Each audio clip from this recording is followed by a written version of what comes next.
واجب الاحترام یاران طریقت سامن حاضرین، اللہ کریم کا کروڑہا شکر اور احسان ہے کہ جس رب نے اس مبارک دن میں ہمیں اپنے گھر میں حاضر ہونا نصیب فرمایا ہے، اور اللہ کریم اسی طرح اپنے گھر سے وابستگی نصیب فرمائے۔ آج کی گفتگو میں قرآن پاک سے سورہ الاسراء کے چند الفاظ تلاوت کیے ہیں۔ رب کائنات نے ارشاد فرمایا وَلَا تَقْرَبُوا الزِّنَا إِنَّهُ كَانَ فَاحِشَةً وَسَاءَ سَبِيلًا۔ ارشاد فرمایا کہ اے لوگو، زنا کے قریب بھی نہ جانا۔ إِنَّهُ كَانَ فَاحِشَةً، کہ بے شک یہ بڑی کھلی فحاشی ہے، وَسَاءَ سَبِيلًا، اور یہ بڑا برا راستہ ہے۔ آج کی گفتگو میں ہم اسی حوالے سے چند گزارشات آپ کے سامنے رکھیں گے کہ رب کریم نے بہت سی ایسی چیزیں ہیں کہ جن کو کرنے کا حکم دیا، اور بہت سے ایسے کام ہیں کہ جن سے منع فرمایا اور رکنے کا حکم دیا۔ ابھی پچھلے دنوں بھی بات ہو رہی تھی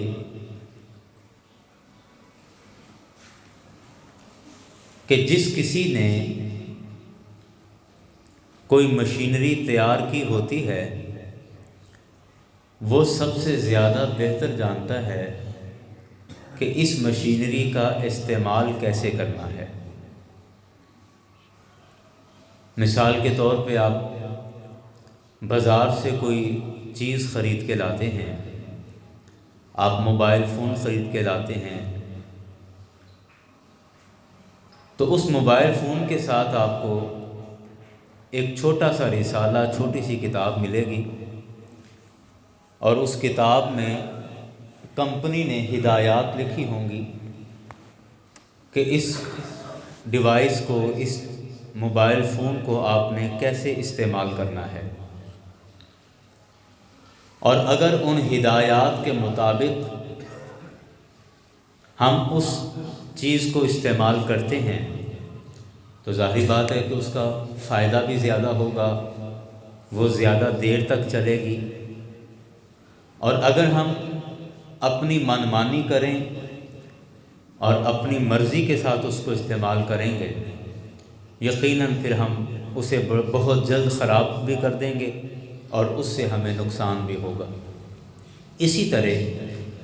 یہ انسان کی جو مشینری ہے، اللہ تبارک و تعالیٰ نے اسے تخلیق فرمایا، اور اس انسان کے ساتھ اللہ تعالیٰ نے بھی ایک کتاب بھیج دی، قرآن مجید ایک کتاب بھیج دی، اور اس کتاب میں لکھ دیا کہ اس مشینری کو استعمال کیسے کرنا ہے، انسان کون کون سے کام کرے تو وہ کامیاب ہوگا اور بہتر ہوگا، اور کن کن کاموں سے یہ انسان نقصان اٹھائے گا اور خسارہ اٹھائے گا۔ اسی لیے بہت ساری باتیں اللہ تبارک و تعالی نے قرآن مجید میں تحریر فرما دی، اور ان چیزوں سے بعض چیزوں کے کرنے کا حکم دیا اور بعض چیزوں سے روک دیا اور منع کر دیا۔ ظاہری بات ہے جو ہمارے فائدے کی تھی ان کے کرنے کا حکم دے دیا، اور جو ہمارے نقصان کی تھی اللہ تبارک و تعالیٰ نے ان چیزوں سے منع فرما دیا۔ بعض دفعہ ذہن میں خیال آتا ہے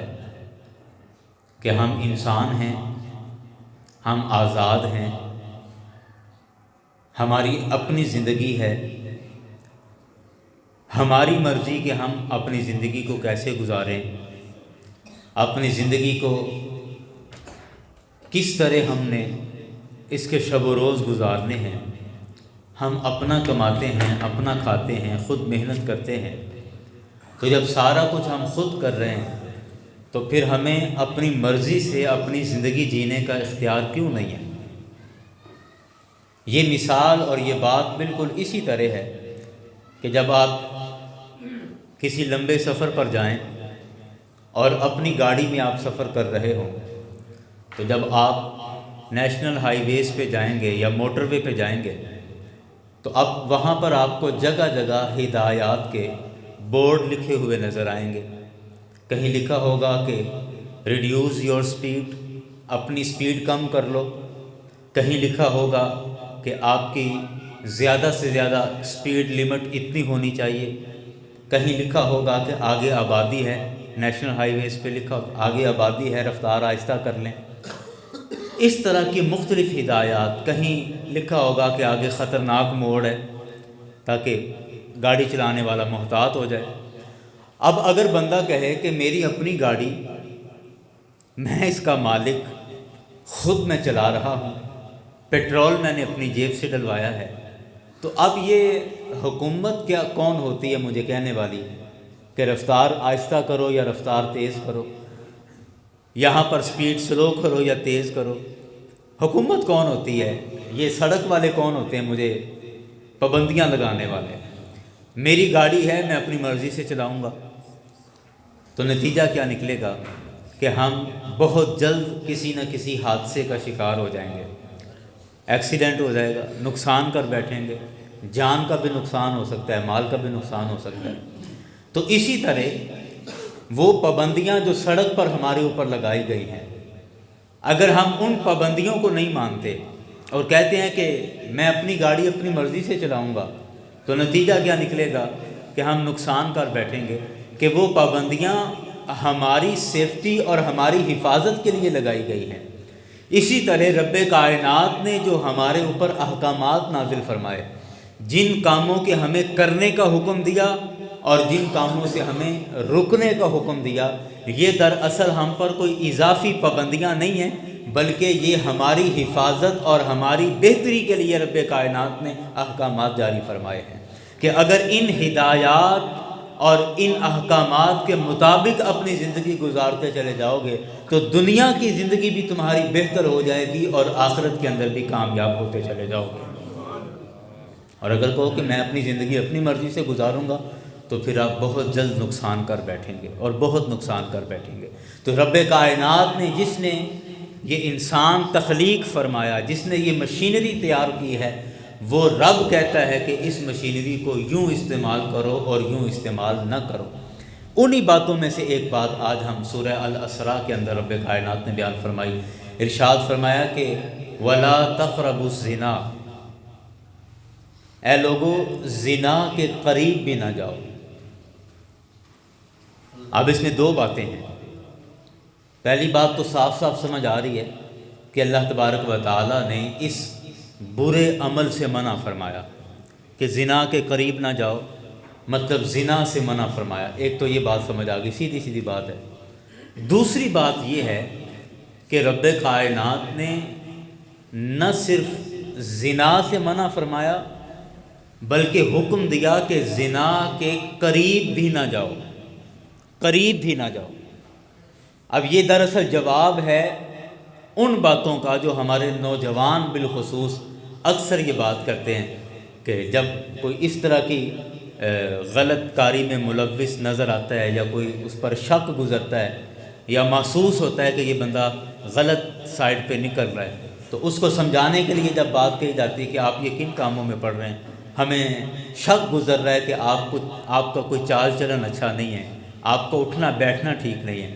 تو وہ نوجوان اکثر یہ جواب دیں گے کہ نہیں ایسی کوئی بات نہیں ہے اور میں اللہ معاف کرے کبھی بھی ایسی حرکت نہیں کروں گا، یہ تو بس ایسے ہی ذرا ٹائم پاس کرنے کے لیے اور ایسے ہی ذرا موج مستی کے لیے یہ تھوڑا بہت کرا لیتا ہوں، میں فون شون کر لیتا ہوں، یا اس طرح کی باتیں ہمارے نوجوان کرتے ہیں۔ رب کائنات نے اسی وجہ سے فرمایا کہ زنا کے قریب بھی نہ جاؤ، مطلب زنا کرنا تو دور کی بات، جو چیزیں زنا کی طرف ابھارتی ہیں، زنا کی طرف آمادہ کرتی ہیں، اور انسان کی طبیعت اس طرف مائل کرتی ہیں، رب کائنات نے ان جگہوں سے بھی بچنے کا حکم ارشاد فرمایا ہے۔ اور ایسا نہیں ہو سکتا کہ آپ کہیں کہ میں بڑا پاک باز ہوں اور بڑا صاف ستھرا ہوں کہ میں کبھی بھی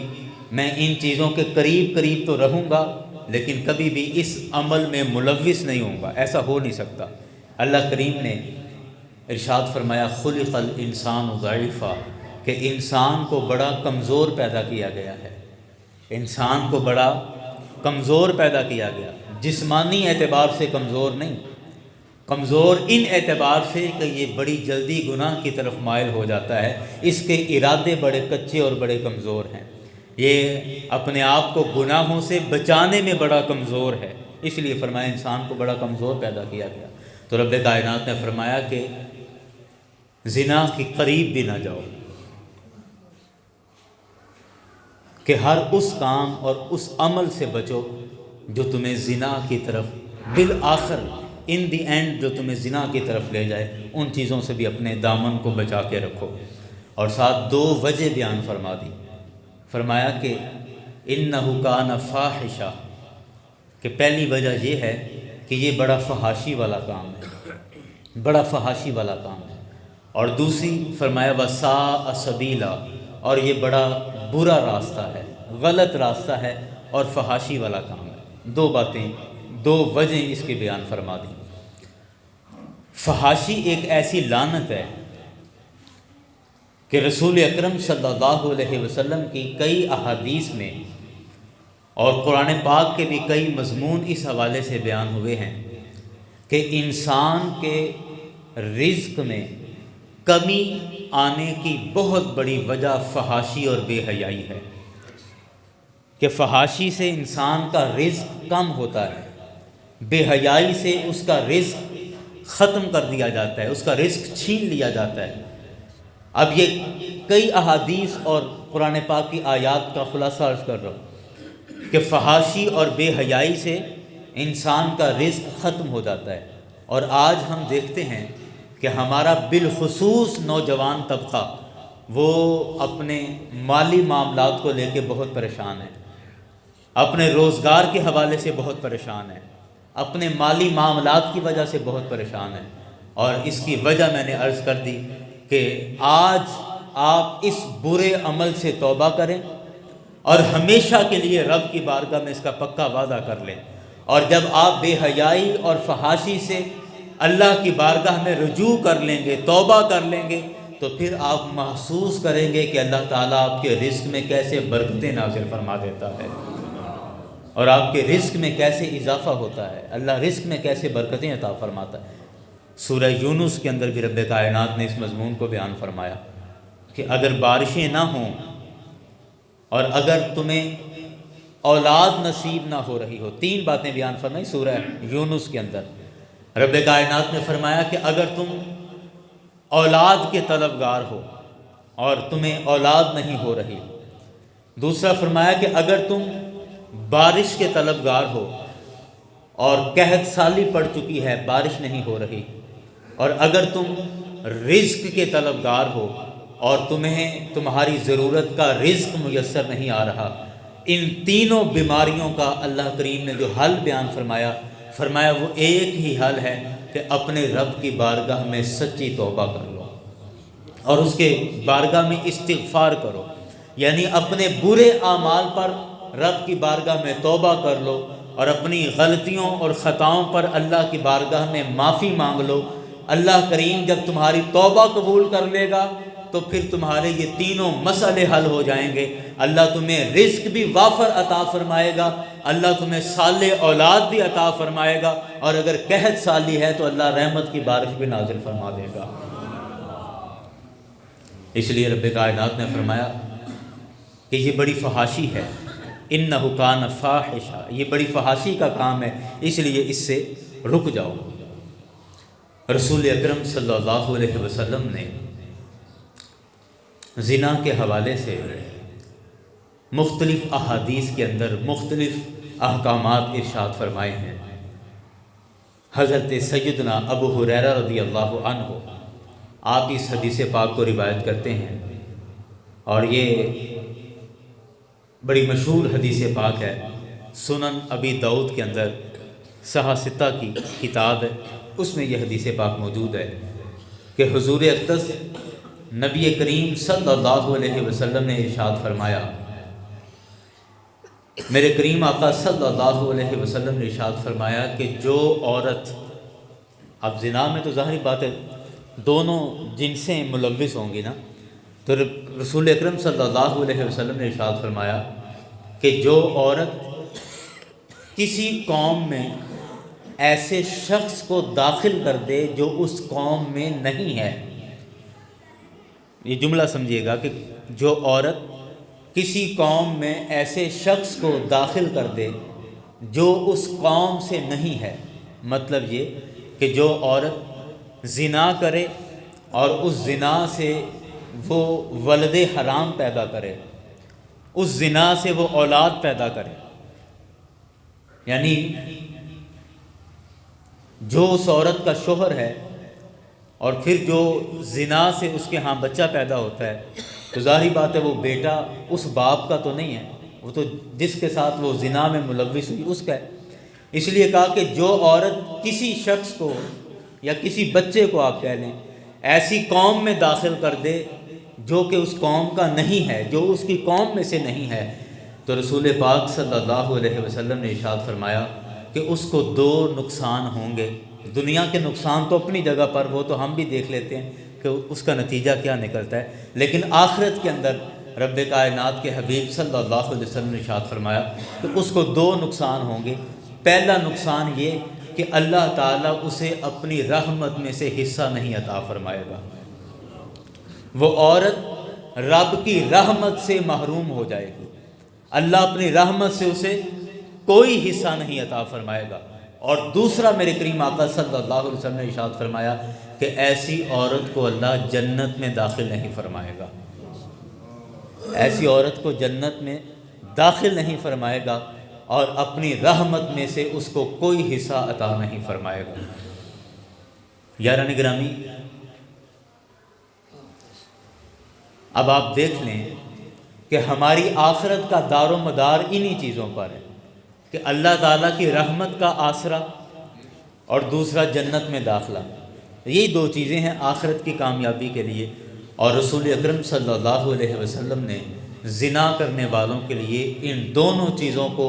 ممنوع قرار دے دیا کہ نہ رب کی رحمت سے اس کو حصہ ملے گا اور نہ وہ جنت میں داخل ہو سکے گی۔ اسی طرح حضرت عبداللہ ابن عباس رضی اللہ عنہما میرے کریم آقا صلی اللہ علیہ وسلم کے یہ چچا زاد بھائی ہیں، آپ ارشاد فرماتے ہیں کہ رسول اکرم صلی اللہ علیہ وسلم نے ایک موقع پر ارشاد فرمایا جس کا مفہوم یہ ہے کہ جس قوم کے اندر زنا عام ہو جاتا ہے، جس قوم کے اندر یہ بے حیائی، فحاشی، زنا عام ہو جاتا ہے، وہ قوم اپنے رب کے عذاب کو اپنے اوپر حلال کر لیتی ہے، وہ قوم اپنے رب کے عذاب کو اپنے اوپر حلال کر لیتی ہے۔ اور مطلب کیا ہے کہ جس قوم کے اندر زنا اور بے حیائی عام ہو جائے اس قوم پر پھر بالآخر رب کا عذاب نازل ہوتا ہے۔ اب یہاں پر ذہن میں بات آتی ہے کہ ہمارے معاشرے میں اور ہماری سوسائٹی میں بھی ہم دیکھتے ہیں کہ فحاشی بڑے عروج پر ہے، لیکن ہم پر تو کوئی عذاب نہیں آ رہا۔ یاران گرامی، ایک عذاب کی یہ صورت ہے کہ اللہ تبارک و تعالی ظاہری کوئی عذاب بھیجے کہ وہ ساری کی ساری قوم پلٹ دی جائے اور تہس نہس ہو جائے اور ساری قوم فنا ہو جائے۔ ایک تو یہ شاید ہم یہ عذاب سمجھ رہے ہیں، اب یہ عذاب امت محمدیہ پر نہیں آنے والا۔ رب کائنات نے وعدہ کر رکھا ہے کہ اے حبیب آپ کی امت پر ایسا عذاب نہیں آئے گا، لیکن اب یہ پوری کی پوری قوم تباہ ہو جائے، آبادیاں الٹ پلٹ کر دی جائیں، ایسا عذاب تو نہیں آئے گا۔ لیکن جو عذاب، جس عذاب سے میں اور آپ گزر رہے ہیں، اب مجھے بتائیں کہ ایک دم سے مر جانا یہ زیادہ سخت عذاب ہے کہ ہر دن مرنا یہ زیادہ سخت عذاب ہے۔ ہم دیکھتے ہیں کہ ہماری اولادیں ہماری نافرمان ہو گئیں، اب وہ روزانہ ہم جس عذاب سے گزرتے ہیں کہ کبھی بیٹا آنکھیں دکھاتا ہے اور کبھی بیٹی ہماری عزت تار تار کر دیتی ہے، کبھی ہمارا بیٹا ہمارا گریبان پکڑنے کے لیے تیار ہو جاتا ہے، اور کبھی ہماری بیٹی وہ ہماری عزت کا صفایا کر دیتی ہے۔ یارن گرامی، یہ جو آئے دن روزانہ ہم عذاب بھگت رہے ہیں، یہ جو روزانہ ہم پر عذاب آ رہا ہے اور روزانہ ہم جی بھی رہے ہیں اور مر بھی رہے ہیں، کیا یہ اس سے زیادہ سخت عذاب نہیں ہے؟ اور اس کے ساتھ ساتھ دیکھیں کہ آج ہمیں اپنے بچوں کا پیٹ پالنے کے لیے ہمارے پاس وسائل نہیں ہیں، بہت مشکل ہوتا جا رہا ہے کہ ہم اپنے گھر کا چولہا چلا سکیں، ہم اپنے گھر کا کچن چلا سکیں۔ تو ہمیں غور کرنا چاہیے کہ کہیں ہم اس عذاب کا حصہ تو نہیں بن رہے کہ جو میرے مصطفیٰ صلی اللہ علیہ وسلم نے ارشاد فرمایا کہ جب کوئی قوم بے حیائی کرتی ہے تو وہ اللہ کے عذاب کو اپنے اوپر حلال کر لیتی ہے۔ تو کہیں ہم اس عذاب میں تو نہیں پڑ گئے، یا ان گناہوں کی وجہ سے ہم پر یہ عذاب تو نہیں آ رہا۔ اللہ اکبر، اللہ اکبر۔ میرے کریم آقا صلی اللہ علیہ وسلم نے ایک اور موقع پر ارشاد فرمایا، حضرت عمر بن عاص رضی اللہ عنہ میرے کریم آقا کے بڑے پڑھے لکھے صحابی تھے، اور حضرت عمر بن عاص بڑے سیاستدان صحابہ کرام میں سے تھے اور بڑے سمجھ بوجھ والے اور عقل و فہم والے آدمی تھے۔ یہ اس حدیث پاک کو روایت کرتے ہیں، کہتے ہیں کہ نبی کریم صلی اللہ علیہ وسلم نے ارشاد فرمایا، سرکار نے فرمایا کہ جس قوم کے اندر زنا ظاہر ہو جائے، جس قوم میں زنا ظاہر ہو جائے، یعنی لوگ عام زنا کرنے لگ جائیں، اور ہمارا حال یہی ہے، میں ایسے نوجوانوں کو بھی جانتا ہوں کہ جو اس طرح کی غلط عادت میں پڑ کے اور اسے فخریہ اپنے دوستوں کے ساتھ بیان کرتے ہیں کہ میں نے فلاں دن یہ کام کیا، میں نے یہ کام کیا، وہ فخراً اپنے دوستوں سے یہ بے حیائی کا کام فخراً ان سے شیئر کر رہے ہوتے ہیں۔ تو رسول، یہ ہم اپنے زنا کو ظاہر کر رہے ہیں نا، تو سنیں میرے کریم آقا صلی اللہ علیہ وسلم نے ارشاد فرمایا کہ جب کوئی قوم جس میں زنا ظاہر ہو جائے تو رسول اکرم صلی اللہ علیہ وسلم نے ارشاد فرمایا کہ اللہ تعالیٰ اس قوم کو قحط سالی میں گرفتار کر دیتا ہے، اس قوم پر قحط نازل ہو جاتا ہے، وہ مالی قحط ہو، وہ کاروبار کا قحط ہو، وہ عزت کا قحط ہو، یا کسی اعتبار سے بھی قحط ہو۔ میرے کریم آقا نے فرمایا کہ جس قوم کے اندر زنا ظاہر ہو جائے اس قوم کو اللہ قحط میں گرفتار کر دیتا ہے، اور آگے فرمایا کہ جس قوم میں رشوت عام ہو جائے اللہ تعالیٰ اس قوم کو رعب میں گرفتار کر دیتا ہے، وہ لوگوں کا رعب ان پر آ جاتا ہے جو لوگ رشوت خوری کرتے ہیں اور رشوت کا بازار گرم کرتے ہیں۔ اب ان دونوں اس حدیث کی دونوں باتوں کو آپ دیکھ لیں اور اپنے ارد گرد کے حالات آپ دیکھ لیں کہ رشوت خوری کے لیے اللہ کے رسول نے فرمایا جو بندہ رشوت کھاتا ہے اس پر رعب نازل کر دیا جاتا ہے، وہ پھر ڈرتا رہتا ہے، اور جس قوم میں زنا عام ہو جاتا ہے اللہ تعالیٰ اس قوم کو قحط میں گرفتار کر دیتا ہے۔ اب مجھے اس کی مزید تشریح کی ضرورت نہیں، آپ اس کو ذہن میں بٹھائیں اور اس کی تشریح خود سوچتے رہیں اور اپنے معاشرے میں تلاش کریں کہ اس کی تشریح کیا ہے۔ میرے کریم آقا صلی اللہ علیہ وسلم نے تو بڑا صاف صاف ہمیں بتا دیا ہے۔ یاران گرامی، یہ ساری بات آپ کے سامنے رکھنے کا مقصد یہ ہے، ایک اور حدیث سن لیں پھر میں اس پر تھوڑا سا تبصرہ کرتا ہوں۔ رسول اکرم صلی اللہ علیہ وسلم کا یہ فرمانے علی شان ہے، حضرت بریدہ رضی اللہ عنہ نے اس حدیث پاک کو روایت کیا ہے۔ آپ کہتے ہیں کہ جب رسول اکرم صلی اللہ علیہ وسلم نے ارشاد فرمایا کہ جب کوئی بڑی عمر کا فرد زنا کرتا ہے، بڑی عمر کا آدمی جب زنا میں مبتلا ہوتا ہے تو رسول پاک صلی اللہ علیہ وسلم نے ارشاد فرمایا کہ اللہ کی ساری زمینیں اور اللہ کے سارے آسمان اس پر لعنت کرتے ہیں۔ اللہ کی ساری زمینیں اور اللہ کے سارے آسمان ایسے بوڑھے شخص پر لعنت کرتے ہیں کہ جو بڑی عمر میں اس غلط کاری میں مبتلا ہوتا ہے۔ اور رسول پاک صلی اللہ علیہ وسلم نے ارشاد فرمایا کہ زنا کرنے والوں سے کل قیامت والے دن زنا کرنے والوں سے ایسی بدبو آئے گی، ایسی بدبو آئے گی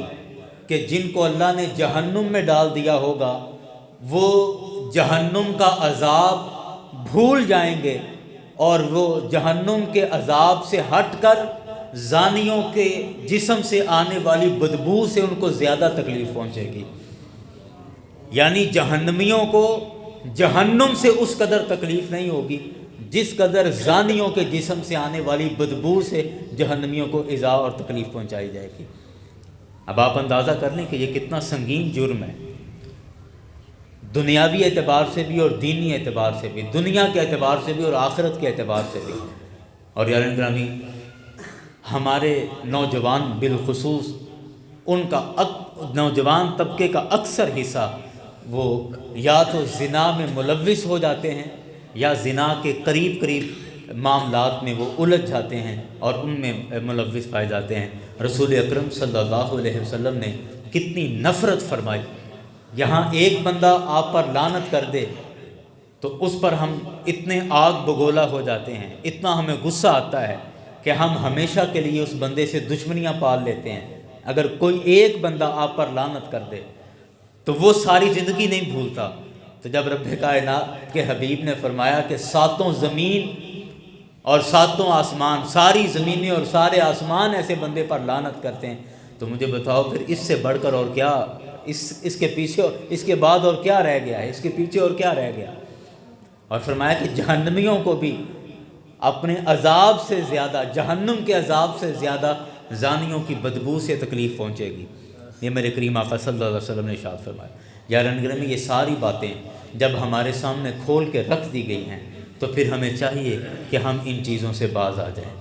اور پھر جیسے میں نے شروع میں عرض کیا کہ رب کریم صلی اللہ علیہ وسلم نے قرآن مجید میں بھی ارشاد فرمایا اور مصطفیٰ علیہ السلام نے اپنی حدیث میں بھی یہ بات واضح کر دی کہ جو ان غلط کاریوں میں مبتلا ہوتا ہے اللہ کریم اس پر قحط نازل فرما دیتا ہے اور اس پر بارش نہیں برستی، قحط نازل ہو جاتا ہے، اللہ اس کو اولاد عطا نہیں کرتا۔ تیسری بات ارشاد فرمائی کہ اللہ تعالیٰ اس کے رزق کے دروازے بند کر دیتا ہے، اس کے رزق کے دروازے بند کر دیتا ہے۔ تو ان تینوں چیزوں کا حل ایک ہی چیز کے اندر ہے۔